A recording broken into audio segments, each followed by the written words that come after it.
Oh yeah, here we go. Shelter FootyCast live from BackChat Studios. We're on the BackChat set today. Skeeter said, I've had enough of the FootyCast set. I need to be back on the big set, and we've done it for him. No worries, Skeet. We make things move for you, mate. Good to see you on this Wednesday morning, Skeet. It is, yeah. Just fitting our life around your travelling arrangements. So that's the main thing. As long as you can get to South Australia, do some work and get on the gas. That's essentially, thanks to Shelter, what we're here for, to make sure you can do whatever you please. And I'll just fit around, a bit like Alex, you are, just fit around whatever hell you want to do. That's very good from you, Skeet. I knew I'd throw something at you and have something coming straight back. Very good. Shelter FootyCast on Instagram. Loving the follows and subscriptions and views. We're jumping over on YouTube, Skeeter. It's going through the roof. Is it really? Yeah. That's good. No, I'm really happy. And we have a lot of fun. Speaking of social media, Twitter. Can you ask this on live on air, This please? is true. Like it's X, of course, now, and I do follow for news. I'm getting a lot of explicit sort of explicit content, sexual content, sort of coming up on my screen. Now, I don't subscribe to this. Can you tell me why I'm suddenly getting vision of women's heads sort of bobbing up and down, all this sort of stuff that I'm going? Why is it coming my way? Let me tell you, right? There is something within your phone that understands your brain and it knows what you want. It knows exactly what you want. Well, you're not liking it. Well, no. Well, what about these friend requests I get on Facebook from some of these delightful young ladies I've never seen or heard of, and they're wearing nothing? What do I do? Do I just say delete? They're just coming for Mark Reddings, mate. They're just like, can someone give me anyway, it's very flattering. 50 plus media operator in Perth. Can someone shackle me up with him? Yeah. What about the girls that actually from, say, Ireland? They put a picture, I need some accommodation in Perth for 2 months, and they're wearing, bikinis. And I'm thinking, not sure Vic's going to buy this. Suddenly Skeeter's got a boarding house full of Instagram backpackers. I don't know if we can do the show after that. That is very good. I'm confused. Skeeter and our listeners and our viewers, if you'd like more of that absolute pooperama from Mark Reddings, I've got something very exciting to tell you. We are relaunching the BackChat Ale, brewed for backmen, live at the Leadville Hotel, April 18th, which is 2 Thursdays away. And 2 days before the Derby. That is right. It is a Derby preview that you and I will be running. I know this might be the first time you're learning about this, Skeeter. Yeah. But we'll be up on stage running us through the Derby. We'll have special guests from both sides up with us. Do we know who they are yet? We're just keeping it a bit of a secret, Skeeter. But that'll be from 6 p.m. There's a game of footy on as well, so we'll be working around that. Come down to the Leadville Hotel, have some shelters with us, and run through the Derby. Skeeter, are you excited about this? I am. I'm looking forward to it. Can't believe we're almost... No, that's a couple of weeks away, but the Derby will be here around 6. The season is just flying by already. I expect a physical Derby this year, by the way. There's no way West Coast can rock up, get done by 100 like the last Derby, and 1, walk out with any respect from anybody, and 2, Adam Simpson keeping his job. So it could be a fair bit on the line in this Derby without a win-loss. I think the respect levels within Western Australia may rear its head. So if you want to get involved, there'll be lots of giveaways, big prizes, special guests. Skeeter will run us through his X and Twitter feed. We'll chuck that up on the screen and he can commentate through there. You can grab your tickets on backchatstudios.com.au. You can find them there on our shop, or just jump on the link on Shelter FootyCast on Instagram. You'll see the link in our bio. Tickets are $20. You might think, $20, cost of living. You know what? We'll throw a pint of beer in. Mate, pint of beer at the moment is about square. $20. You're pretty much square. So come in. Come try our BackChat Ale. It's a ripping beer. If you've had that one, you'll know that. It's going to be a limited release with first availability to those at the live show. So, Skate, make sure you get all your mates down there for that one and drink us out of all the piss like you do at the shoe bar. That'll be at the Leadville Hotel. Now, let's get into some big moments of the round, Skate. Gather Round coming up. This is the biggest thing we're talking about right now. It clearly worked well last year, and I know people in Western Australia won't love that, but it was I think, a great invention by the AFL, a great initiative. Great steal. Yeah. What do you mean? Well, it's not their invention. But anyway. Whose is it? Well, it initially came from the NRL, who have got Magic Round that has been played out at Suncorp Stadium in Brisbane for many years, and they took it off Super League in the UK.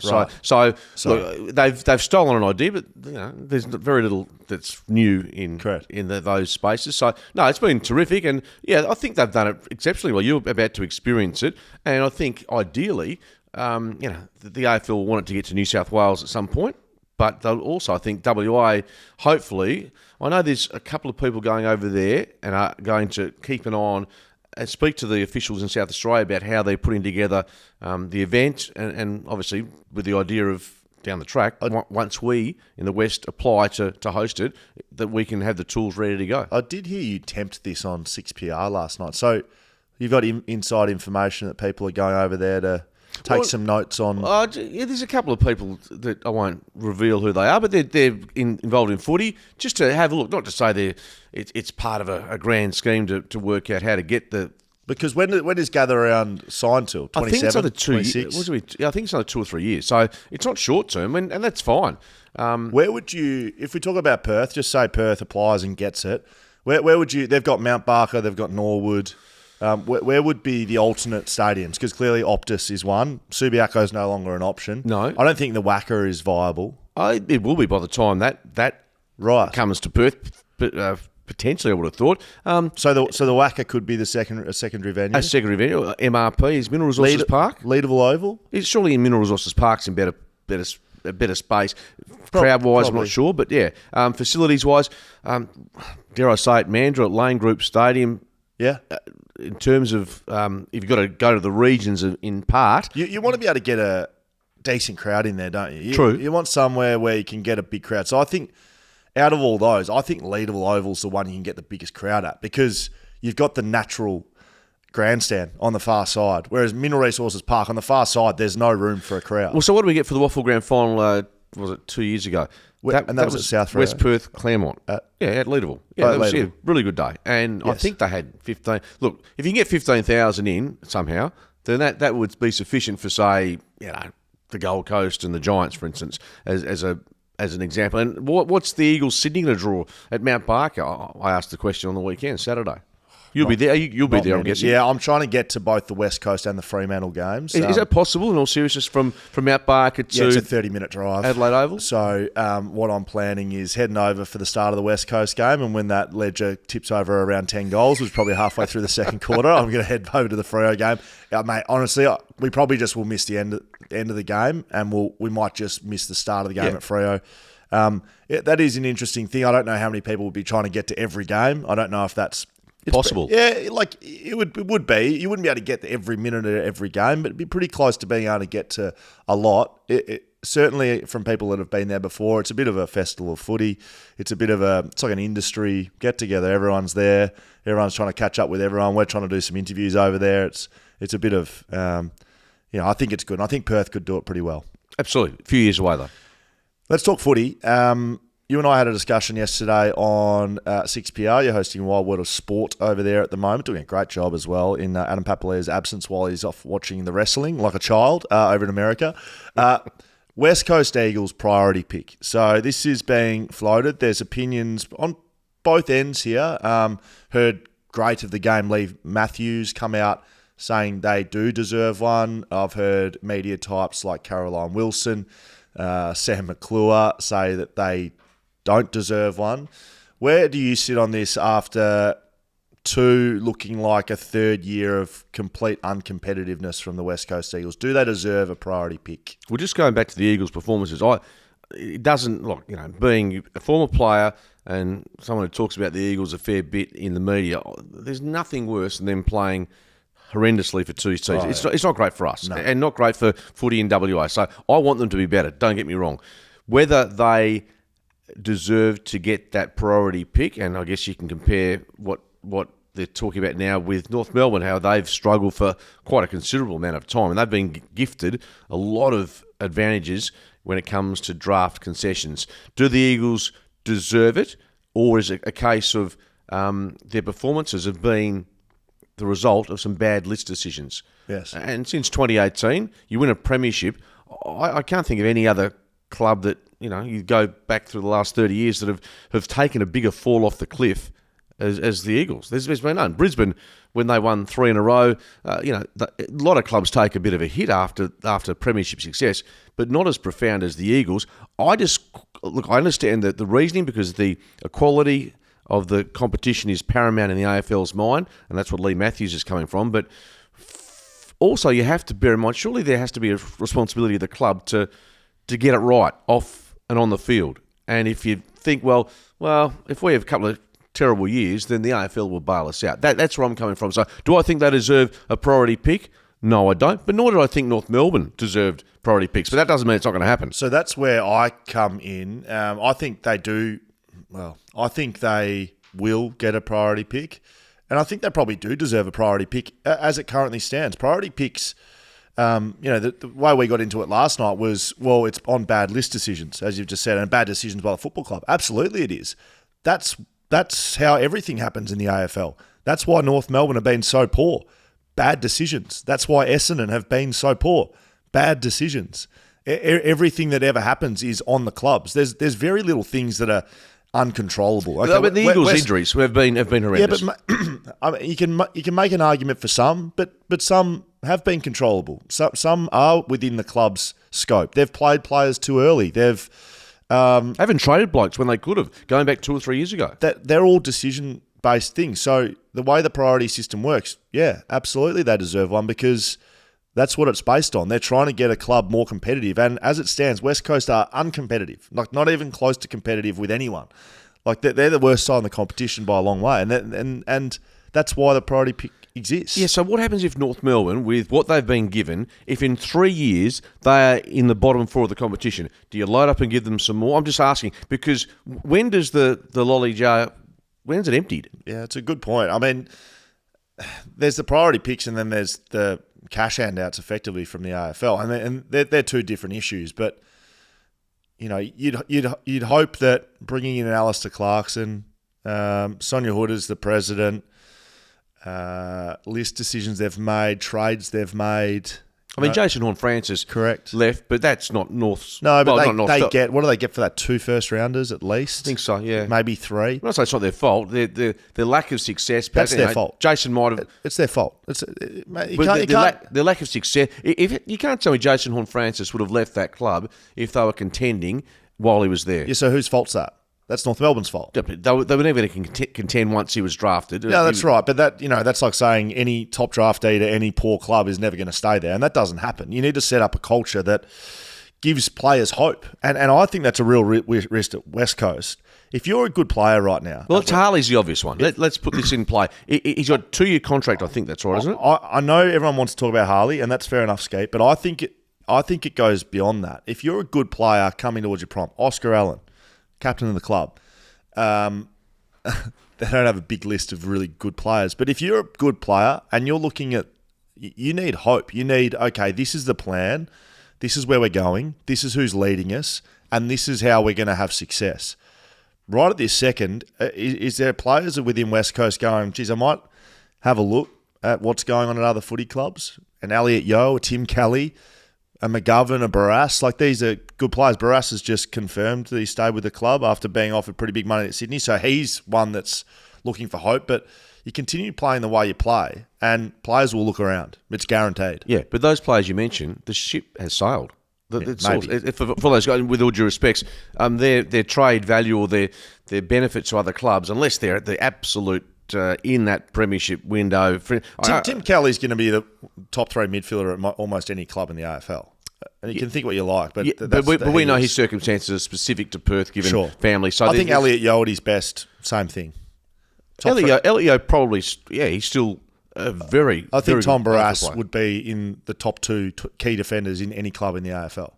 So they all have value. Tom Barras off the market, but there's players at West Coast that would have value, and I just think playing the way they do. Yeah, we've gone off track from the priority. But anyway, I'm not sold on it. I don't say that they won't get it, and they don't want to get it in the sense of, because if you're looking at a priority, they want to get it. No, you don't want to get it, because if you're in that space, you're winning 2 or 3 games this year. That's Well, what you know what I'm saying. that's no, where they're but I'm saying in round 3, you're not thinking winning a couple. If they win 3 games, it's an incredibly positive year from where they are right now, Skeeter. Let's move on to Whooshka. Fremantle. Let's move on to Fremantle. Fremantle v Carlton at Adelaide Oval. Big game. First big test, I think, for Fremantle, and probably the same for Carlton. They beat Brisbane at the Gabba, which is a very big win. But so did Fremantle. Yeah, not at the Gabba. But they've still beaten. Both beaten It's a good point. It's a good point. I think this is close to the match of the round, this one. Yeah. Really huge for Freo. If they can get this done, I think they've got a lot of things in their favour. They've got a healthy list. They've got selection integrity and select people putting their hand up, can I play, against a Carlton away from their home ground. I think this is set up for a Freo win. Yeah, well, they've certainly done nothing wrong with regards to their opposition, nor Carlton. It's going to be fascinating to see how Alex Pearce, Luke Ryan, for instance, go against the big boys of Mackay and Curnow. I think you're right with the list for Fremantle. It's in really good shape. Jago O'Meara has been the sub the last couple of weeks, 7 disposals when he came on against Adelaide last weekend. He's an experienced, but whether he needs to get a full game in somewhere or whether they're happy just to keep using him in that sub position is interesting. They're going to get coming back in the waffle, not for this week, playing obviously, but with the likes of O'Driscoll returning from injury. Darcy's only a week away as well from playing AFL footy. Yep. They've got Warner out of concussion protocols. And importantly, they're playing with a bit of confidence. So this is the match of the round for mine in terms of the 2 clubs that are playing very good football. Yeah, I agree. Caleb Marchbank will miss this one with concussion, so he's a bit of a role player for them in their back line. I think Freo really need to test them as a forward line, and they'll continue to want Luke Jackson to push forward. So that'll be on the young fella with long blonde hair, De Koning. I think that'll be a really good matchup. 2 young ruckmen going at each other, and I think Jackson could expose De Koning a little bit. Although they're quite similar players, aren't they? Like they've got that athletic jump and take a hanger from nowhere type style. And then the midfield battle. Like these are 2 very, very good midfields, aren't they? Cripps, Hewitt, Walsh, Chera. Walsh back, is he? No, he's not. Chera. Yeah. I'm just trying to think. No, but you're right. Yeah, they bat deep. Kennedy. They've got the players that are going to give you a really good look at what Fremantle, and I think there's a bit of similarity between the 2 mids, and they've got some real bulls in there. Yeah. Who do you think's going to win? I reckon it's a real 50-50 game. Given that you're going to tip Fremantle, I'll stick with Carlton. They've had a little bit of a wood on the Dockers in recent times. Neutral venue though, it does become, if this is at Marvel or the MCG, I'm a little bit more comfortable with tipping Carlton, but I'm still tipping the Blues. Alex Pearce at his best, I think he'll shut down either Mackay or Curnow. I think it'll be Mackay. And Charlie Curnow is going to be the one that if they can stop that, then they win the game. So I'm going to pick Freo, but it's going to be a good game. Going to like it. West Coast v Sydney. Mount Barker, they've got them out in the sticks. Why wouldn't you? Why would you go and watch this team play? West Coast 0-3. Sydney 3-1, coming off what must be said as a disappointing team to a up-and-coming Richmond. I don't think they're going to challenge this year for finals. So to lose that game, Sydney will be disappointed. John Longmire confirmed this week that Taylor Adams will make his debut after an injury in the preseason. How does he fit in? I think James Jordan will come out of the mix. Watched his game pretty closely on the weekend because he's in my fantasy side, and I think they'll drop him and Taylor Adams will come into the mix there. And it makes for a pretty potent midfield that at stages against Richmond looked good, but they really didn't capitalise across the ground. They were errant by foot. They turned the footy over. This is a side that's well coached and bounces back from losses. This is dangerous for West Coast. The worst possible scenario for the Eagles heading into this game was for Sydney to get rolled at the MCG by Richmond and gives the horse a chance to really get the cattle prod out and say that is just unacceptable. They were down. They'd been up. They'd beaten some really good sides. So that's not spells great news for the Eagles. And you were there last year at the SCG when they got absolutely pantsed, humiliated, and thankfully, that's the small mercy that they're not playing them either at the SCG or GMHBO, which they did the year before as well. Well, there was 171 points at the SCG, and albeit I had a couple of shelters under my belt, but that game was a strange one. It was it almost didn't feel like 171 points, but it was just a bloodbath that you kind of looked up and it was like, oh shit, like 170 points. You know what I mean? It wasn't as if it felt like they'd won by almost 200 points. It just kind of was a game that happened. No real, splutter from the West Coast Eagles, and then it was done and dusted. So isn't it funny that the Eagles supporters become almost like they've been anaesthetised and going, well, I'm beaten by 50 points by Port, and it's like a under general anaesthetic. And it's like, okay, but it's not like this is. It's almost the norm now, the accepted, which is very bad. Locke Rawlinson kicked 3 goals for the Eagles against Swans in the Waffle. Just keep an eye out for him. He may not play this week, make his debut, but he's getting pretty close, I think. And that's a sort of player that I think the Eagles would like to have a look at. So he was the number 1 in the rookie draft last year. So he's a part of this crop that they're trying to bring along. Playing a player like that as opposed to a Harry Barnett that they're trying to bring on as a ruckman, but it puts Harry in a really difficult position in the ruck. You can get exposed, whereas bring a Locke Rawlinson in and maybe you get a little bit exposed, but not like you do. Small in the forward. Ruck. Yeah, we had to look at him in the pre-season. Yeah. Him and Noah Long probably buzzing around. Correct. If he gets the opportunity, I think that's what the Eagles have to at least explore. Clay Hall's a chance to come in. He played his first full game in the Waffle on the weekend, so I'd like to see him play as soon as possible. He's a mature body. He's played against senior players before. And from all reports, he was one of the best performers in pre-season. So as soon as he's ready, he'll be in the team. I've got no doubt about it. Would he possibly replace a younger player who's maybe not getting as much of the footy as opposed to a senior guy? Yeah, definitely. And they're really happy with his pre-season. He's just coming back from that ankle injury. So Tyler Brockman will miss due to concussion. Gaff and Witherden will, I don't think, come back. No. They'll want them in the Waffle again. Sydney win this, Skeet. I'm not even going to ask you for your tip. No, I'm just trying to think. What's an acceptable margin in all seriousness? Is it 60 points? Well, what's an acceptable versus what's going to happen are two different questions, aren't they? What's an acceptable margin? Well, within 6 goals, that's acceptable. What's going to happen within 10 goals would be, that's half a good result. But what a position to be in as a footy club. You're 0-3 and you're hoping to not lose by 10 goals. Well, the line for it's worth 54, so it's about that. Very good. Adelaide v Melbourne, Skeeter, Thursday, Adelaide Oval. If we talk about games that are around, I think this is big because of Adelaide's start, right? And they're playing Melbourne, who are close to the most informed team in the comp. They knock off Port Adelaide. That was at Adelaide Oval, wasn't it, Port Adelaide? So they're going back-to-back Adelaide Oval games. I don't think they stayed over. Obviously, it's only an hour trip to Melbourne. Yes. They would have gone home and spent 4 days. This is huge. Crows lose this, and if they're not already, they're done. And so they come up against a great side at home, gather round, first game. It's big. It's huge. And, Adelaide's forward line last year, they're kicking a score. Restricted to 30-plus points against Fremantle. They haven't been able to get Tex Walker going, albeit he shouldn't be the only bloke that's got the responsibility of getting things up and about. You know what? I think sometimes this happens with a side that just misses, and then they're looking to improve, right? So they look at their game last year, their season, and go, right, we can score. We're thereabouts. We need to get better on defence. And so they've spent all pre-season defending. They're trying to improve that side of the game. They forget about what they're good at, which is attacking. And then it takes you a bit to realise that, like, shit, we've neglected the attacking side.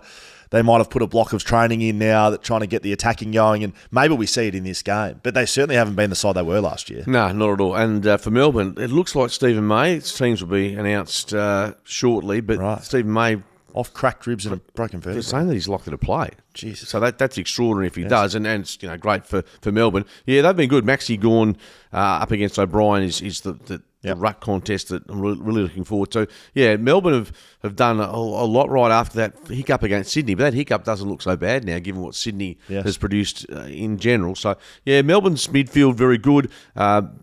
Adelaide, they've got players of the ilk of Laird, of Crouch, of Dawson. Don't get me wrong, they get a bit of the footy, but I still think they need, whether it's a Rochelle to it's a Rochelle up his ante and Rankin to really come through the midfield, or certainly give them a bit more bravado with the game. They just look like a team that's stuck in the mud at the moment. Yeah, they need to take the game on a bit more, don't they? So we'll see if that happens. Maybe a Dan Curtin debut could be on the cards. Be great. Good for him. We see Malira and Lockie Murphy go out. Malira done for the season. Did he do his ACL or did he his patella? He's done his knee. I'm not sure it's the ACL, but either way, I can't remember a start to a season where there's been as many serious knee injuries, but injuries in general, where we've just lost so many players before the season's really got rolling. Who are we picking? I'm going Melbourne here. I'm going for an upset. A bit of a roughie, and we don't have... you had a roughie a couple of days ago, which backfired slightly. I was just going to say, if anyone would like to get behind our roughies of the week, we don't have that sorted at the moment. So I'm going to take a roughie of the week and go Adelaide. Given what's on the line, given it's gather round, I think they rise. Are they good enough to beat Melbourne? Maybe not, but I give them a chance, Skeet, so I'm going to pick Adelaide. Yeah, no, well, you're pretty confident about Hawthorn 2 days ago. and you were very bubbly about them, and they were 5 goals to 1 down at quarter time. I can let you know, ladies and gentlemen, that my picking is going absolutely shit house. But you say it so convincingly that you almost, there's poor blokes sitting out there having a listen going, Schoey's played footy. He covers it every day. He must know what he's talking about. Then you look at quarter time and go, this knucklehead has tipped a team that's 6 goals to 1 down. Okay, Picasso. Let's see. The lightning strike comes. What about you? No, I only got 5. I only got 5 out right. last weekend. So what's your excuse? No, but you've been in the game longer than I have. You speak with so much authority, and half of us idiots believe you. Brisbane v North Melbourne. You got one thing right, idiots. And you. Brisbane v Norwood, Friday. Again. You'll be this one? Hey? Will you be at this one? No, absolutely not. No. You'll be on the shelters. No, I won't be. We've got a few interviews to do, Skater. So okay. Very much a work trip for us over there. I'd like to track your credit comes through Alex with as well, just to see where that shows you. Hopefully nothing like Bruce. Okay, Skate. No, I was going to say Bruce Lerman. I won't say him. Nick's laughing at that. I'm not heading out to Norwood to watch North Melbourne get spanked by Brisbane. No. I didn't listen to what game it was there, to be honest. Of course you didn't. No, I'm not going to watch this one, Skate. It doesn't interest me at all. Both teams winless for 2024. Can you believe that? Brisbane have not had a win after a grand final last year. Will Brisbane look to shake up selection? Does he have options? Does getting away from home help them? Does it hinder them? Will they change their WhatsApp group? I don't know. Who knows what's going to happen over there? Skeeter's on. Skeeter's absolutely on. Couldn't give less a rat's about a game of footy, except to see if Brisbane don't respond in some fashion, surely they knock over North Melbourne. Well, mate, if they lose to North Melbourne, you cannot tell me that Chris Fagan, his job will be in question immediately. Not under a little bit of pressure, but immediately they start the season 0-4, and one of those losses is North Melbourne. There's serious issues. Yeah, 100%. Now, whether that's not already, whether that's just that they're playing personnel who are out of form or whatever, you can put any reason. I'm just joking about the other issue that's in play at the moment. But you're right. There has to be the microscope on him. He'll see the season out if they get rolled. But gee, you're right. If you go from playing in the grand final, you sound confident about that. You think he might? If you had to give me top 4 coaches under pressure, he'd be one. Beveridge was under a little bit. Simpson's one, definitely. Clarkson's not. Sam Mitchell's not. There are too many. He's top 3 under pressure for mine. Yeah, and he would have put... Yeah, exactly. I mean, Craig McRae wasn't because he's a premiership coach. Correct. Difference is when you finish runner-up and you go Shires. One kick, isn't it? One kick. It means a world of difference. Ross Lyon will tell you that. Yeah, very good. Brisbane. Oh, yeah, Brisbane. Port v Essendon, Friday night. This is another home team, Adelaide Oval, gather round. Both teams 2-1 for 2024, so both going okay. Port Adelaide get done by Melbourne last week by around a kick. Essendon come off a win last week against St Kilda. I wasn't impressed. Watched that game. Don't think they've changed too much as a footy club, and I think this is going to be a rollover for Port Adelaide. 66 inside 50 entries by Port last weekend, and they couldn't... They do that against Essendon, mate, and Essendon don't have the backline to stand up against it. No, I totally agree with you. Essendon, I didn't see the game, but they, to be fair, they managed in the last quarter to find a way through. Jackie Stringer, again, they're going to rely on their absolute cream to try and stay with Port. I can't see them doing it, to be honest. I'm a bit with you here. I think Port might get hold of them on Friday night. They'll be seething because I had their run for as you did, the start of the season pretty good and winning most of those games. So they've dropped one at home to Melbourne, which might not end up being. That might just be a fact that Melbourne's a very good side. but they've got to be beating Essendon and beating them well just to restore some of the belief. But yeah, I think there's a bit of talk now that the Josh Carr succession with Ken Hinkley is starting to gather some discussion at Port. That'll only continue if they drop some matches, but I think they'll be winning this one. Jason Horne-Francis will return from his hamstring. How many weeks is that? Well, no, it was the appropriate amount of weeks. 3 weeks. Yeah, correct. Okay. Like every hamstring in the history of the world. So Ollie Wines is out with a hamstring. He'll be out for 3 weeks. This is my bugbear this year, Skate. We'll see him on the injury report. 2 weeks. Maybe questionable. No, 3 weeks for Ollie Wines, so he'll be out. They'll be happy to get Horne-Francis back in. Ollie Wines is a decent miss for them, though. Of course, Brownlow medalist. He's been playing more inside. I think it's almost a direct swap. Port Adelaide win this one, Skate. Rosie and Butters will just, they'll have our blokes that we love watching, they'll just rack them up. If we can tell the difference. Western Bulldogs beat Geelong Saturday night at Adelaide Oval. Geelong undefeated this season, 3-0. No one picked that. Whether you like it or not, people didn't rate them, and including you and I. Bulldogs back-to-back wins and back into a little bit of form, but one of those against West Coast Eagles, so... and one against the Gold Coast, who were putrid in Ballarat. Well, they were terrible. They were gone early. So, they were. I think it might be just off the top of my head. Now, I have mentioned this, and you just ignored me when I said this. Like most things, yes. Tom Stewart, game 150, Geelong win early this year. It was 350 for the Tomahawk. Yes. He kicks 4, they win. Yeah. I think it's Mark Blitzav's 200 or 250th this weekend. Is it? Yes. So, look, Geelong's been really good. I'm still not totally sold on the Dogs, to be honest with you. Well, neither am I, but we just stay on this milestone thing. This is something I presented to you. You did. I'm buying it. So I've sold it to you. And then you jumped. I've jumped then you off. walked away from it. You tell me what an idiot I am, and I've got no idea about the game. Yet you're now pandering this about as if it's your idea and they're undefeatable. But you've made a point, it might have been 2 years ago, about Geelong, and they are a club that is very much driven by milestones. And then I said to you, it's Tom Hawkins 350. And you went, it doesn't matter. At that time, Sam Mitchell will have this team flying. So I think off the back of that, speaking of social media, I saw something today with Rory Lobb. Have a look on TikTok. I've seen it. Yeah. Anyway, so he's... Does that pass the pub test for you? No. I don't Dressed up in his Western Bulldogs gear doing a TikTok. Singing a song with his girlfriend, is that right? Yeah, does that... if that... Honestly... How much shit would you cop at the Eagles if you did that? I'm fine. I'm a fines master. I tell you what, I'd be leading the fines. I'll tell you what, I'd lead the fines. What would inspire him to do that? Well, Skate, I can tell you exactly what inspired him to do that. Sometimes blokes don't think with their brains; they think with something else, and that's what the inspiration was for Roy Lobb. By the look of things, I don't know, but that's probably where I'd probably go to at Skeeter. Imagine if you and I'd cop a lot of stick over that. I could see you doing that. So we're off track here, Skate. Western Bulldogs, Geelong. Bulldogs, not really. Speaking of, Rory Lobb kicked 5 goals in the VFL. Does he make his way back into the side? I'm not sure he does. Sam Darcy, I thought was pretty decent. You wouldn't want to be dropping Sam Darcy over Rory Lobb, no, from what I've seen this year, and other years, for a number of reasons, not the least of which is his age and his TikTok TikTok skills. Who wins it? I'm going Geelong. I'm going to put faith in the team that I reckon they've played really well, haven't missed a beat. Bulldogs.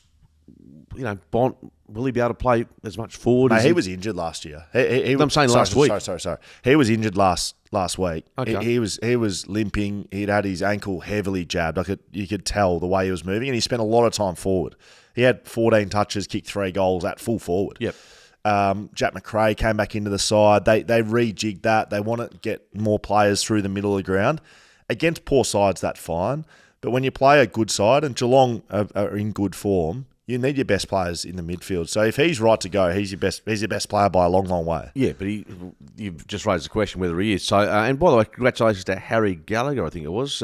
Yes. 2 goals, I think a dozen disposals against the Eagles, the Rising Star nomination. I'm tipping the Cats, by the way. Okay, very good. I am picking Geelong because Mark Blitzarves is playing his 250th game and they're a milestone club. Well done, Schoey. Well summed up. GWSV Gold Coast Sunday in the morning, 10:30. Mount Barker again, just taking them out to the sticks. This is the Inception Club trophy. This is GWS are rolling it out like that. They're saying this is a clash of the Titans. 17th and 18th team in the competition going head to head.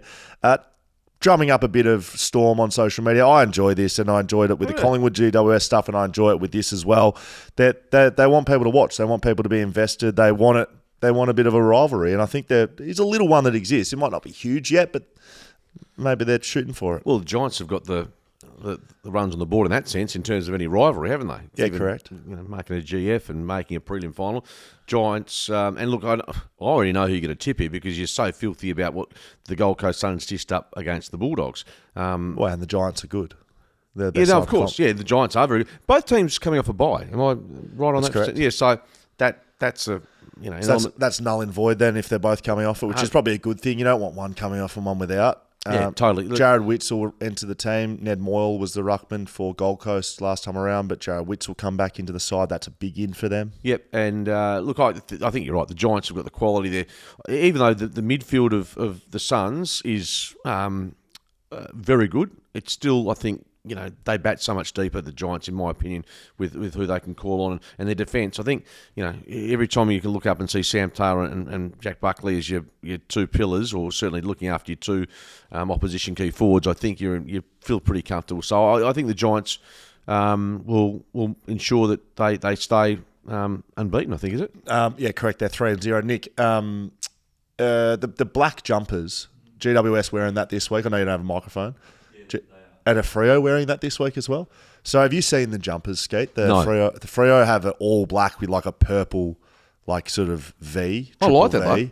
And then GWS have all black with like a outline Orange. G. Yeah, orange G. And I like both of them. I'm big on that. And I think, I agree with you. I think it's a, I think I might have seen the Dockers. Have they worn it before? They must have. Maybe, yeah. Yeah. Last gathering. Yeah, I think I do recall it when they beat the they Gold did too, Coast. Yeah, so no, I like it. Are we saying it for any other reason? Just wondering your opinion on jumpers, whether you care or not. But No, it sounds like you do. it's good. And you know what? We see in the EPL, clubs market They different got to jumpers. do jumper every week. Exactly, and then Genius. people jump up and down if you're a Collingwood supporter about not wearing the the black and white. Anyway, We're both picking GWS. Giants. Richmond v St Kilda. Richmond coming off the big upset win against Sydney at the MCG. The Saints off a disappointing loss against Essendon. Both teams 1 and 2. Max King will come back in for St Kilda. That's a massive in. Tom Lynch and Noah Bolter both out. Long term, and Liam Baker failed at the tribunal last night, so he misses with a 1 week. They for challenged a that, did high they? hit on Lewis Melican. They challenge it. Yeah. So He left his feet and got him in the head. Yeah. What do they think they were going to get off that? Bottom line is, Tigers, really courageous win. I'm happy for Adamuzo because they came close against Carlton. They were very brave. That was almost their best performance. They were terrible in the first half against the Suns. Yes. But they've progressively, I think, shown signs. They're beaten by 30 points by Port, which it was Bokey's 350th. I think just their lack of personnel here. Dusty's still sidelined with, I think, a calf. I just don't think they've got the cattle to go to match up with St Kilda, who they must have been. Well, they dominated probably 3/4, or they had the better of Essendon. They weren't very good, and neither were Essendon. No, but they should have won the game. And the worst side won in the end, Essendon. So the worst of the worst won. St Kilda probably should have won. Oh, look, I was so impressed with Richmond and their mentality, their defensive pressure. They clearly wanted to win. And you could see it. I watched the last quarter, and you could. That sounds stupid. They're up by a kick, and you thought, no, Richmond's playing like a team that desperately wants to win it. Swans, they wouldn't mind winning it. Yeah, which it seems strange, right? Like, of course everyone wants to win, but you can see it, and that's what if you look at West Coast, like that's what's disappointing. I think you can't see it. You can see when a side is desperate, and West Coast don't look desperate. Richmond did; they win, and they don't do anything special. But from the top, those ins and outs and the results, I think it's a huge up for Richmond. They'll come down from that. St Kilda lose. They'll want to bounce back. King in, Bolter out, Lynch out. St Kilda for mine by 6 goals. Yeah, I think St Kilda will get the job done. I think I'll put that performance against Essendon down as an aberration, and Ross Lyon, he'll be working his magic this weekend. Collingwood v Hawthorn to finish things off Sunday. It's a Sunday evening game, effectively. Will you be there for that one, Schoey? Sunday. No, I'm coming back Saturday, actually. Skate got a bit of work back here on the Sunday. Okay. So, is that okay? No, I'm just trying to work out how many games you're going to get to. I don't think too many. Oh, really? Okay. Honestly, just probably the Western teams, and I probably won't get to Thursday or Friday night. Can always watch it on TV like everyone else, Skate. Collingwood probably won't have any changes after a big win last week. Nick Dacos went back to the back line. and everyone seemed up and about that. Will McGuinness will be going straight to Nick Dacos, I reckon. I reckon they'll tag him. I reckon they know what he means to that footy club, and they'll tag him, and he did the job last year. Absolutely. Pity this game isn't played at the MCG, because you might have got a bit more build-up with Jack Ginnivan taking on his former club. He started well, by the way. He has. There's been Laura Kane's come out and said that he was not awarded a few free kicks that he should have. Then I only saw part of the game on Monday, but the times I saw him take possession or involved in those 50-50s or the high... He did initiate the contact, which to my knowledge, the umpires are obliged to say, well, no, play on. So, but there might have been others that he was legitimately taken high. So what did you make of the noise about that? Great. Your question. And Adam on the email, hey, Will, what are your thoughts on tackling in the game in regards to high tackles and people lifting arms? So the ones I saw, and I'm like you, I didn't see the entire game. We were prepping for our show on Friday, but on Monday, sorry. The ones I saw, there was 3. He was doing the technique. He was doing the shrug, the grab. He was literally putting their arm across his neck. Which is play on. That's play on. So they're the ones I saw. Yeah.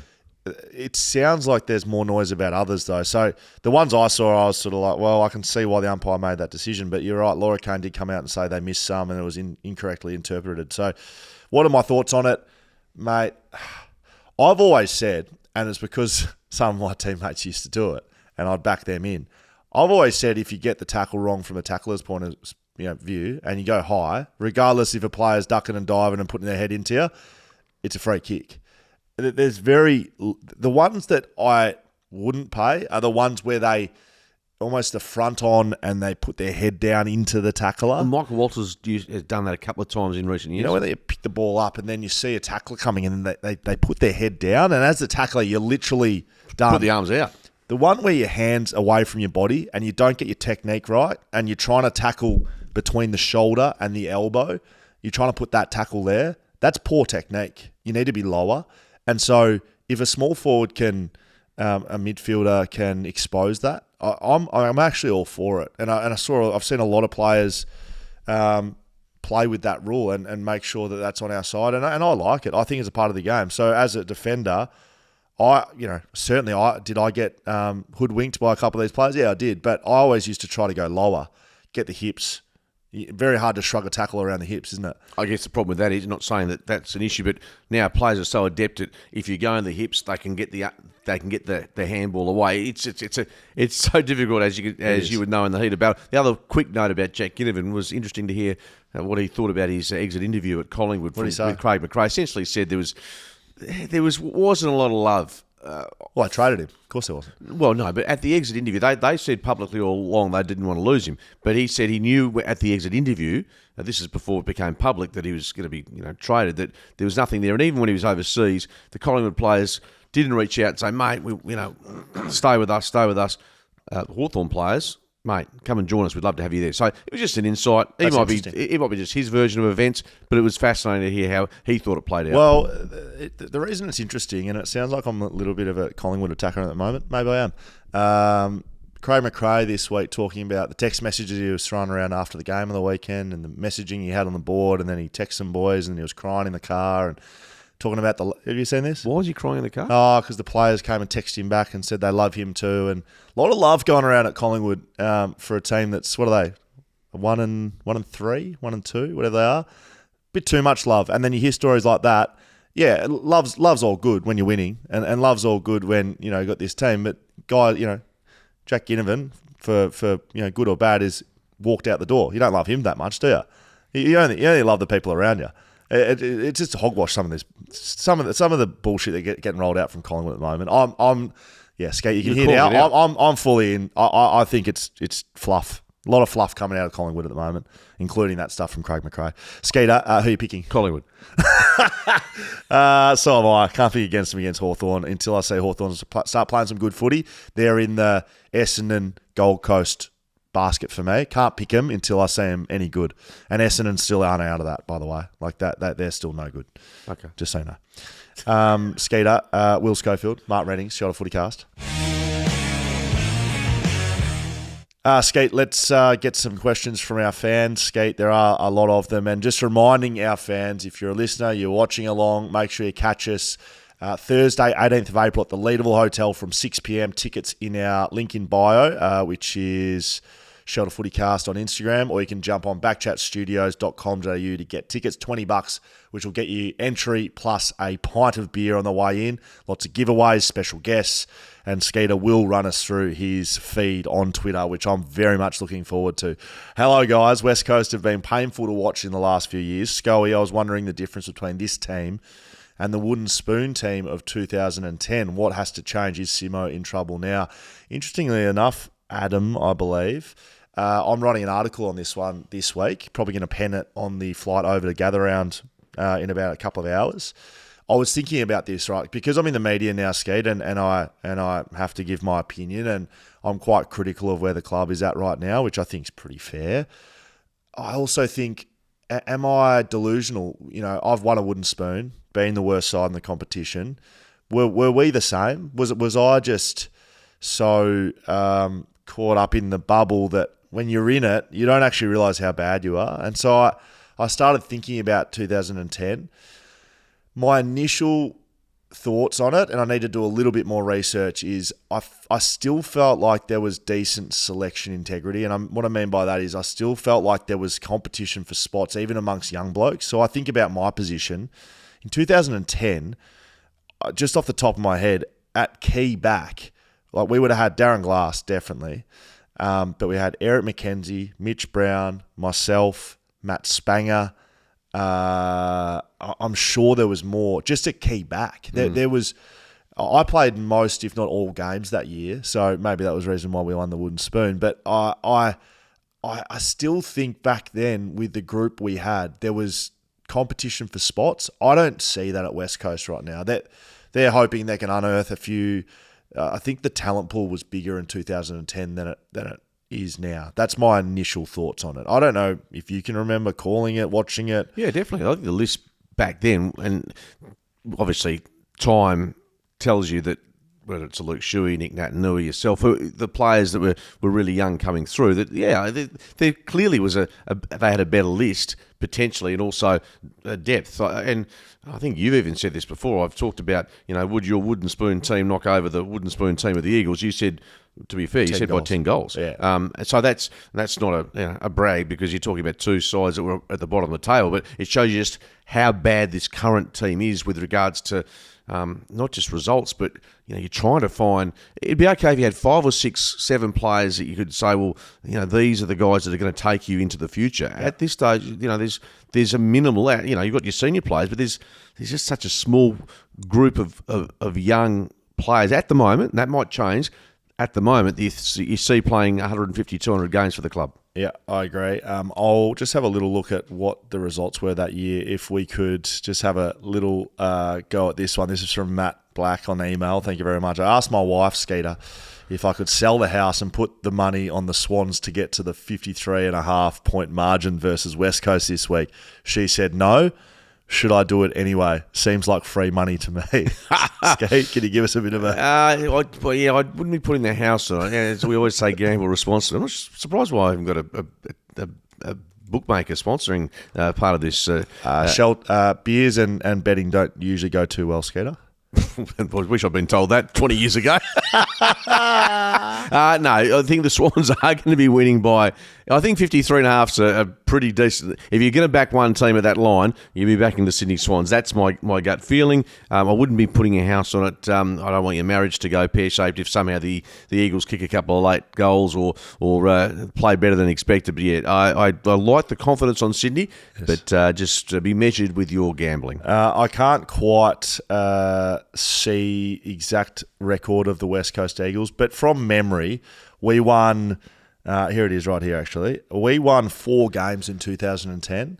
So 1-4, and we had losses by under 10 to 5 teams when we won that Wooden Spoon. Well, that's a world away from what we're potentially looking at. If West Coast do that, they win 4. We won 2 away and 2 home as well, and with a percentage of 77. Right now, West Coast 42, and it's probably going down from the weekend. So... That's just a real basis of what I think about West Coast right now. I think they're in a pretty bad spot, Skeet. Skeet, that's us done and dusted. Happy with that? Yeah, love it. Enjoy your trip to South Australia. I know you've got a bit of work to do. I think we're all envious because that's where the footy's going to be over the weekend, and catching up with some familiar faces and watching some footy. Dream come true. Make sure you get down. Shout out FootyCast on socials. FootyCast at backchatstudios.com.au. Get your tickets. BackChat Ale relaunch at the Leadable Hotel Thursday 18th. Skeeter will be there. He'll be running point and probably at the bar, putting some bets on with Tap Touch as well.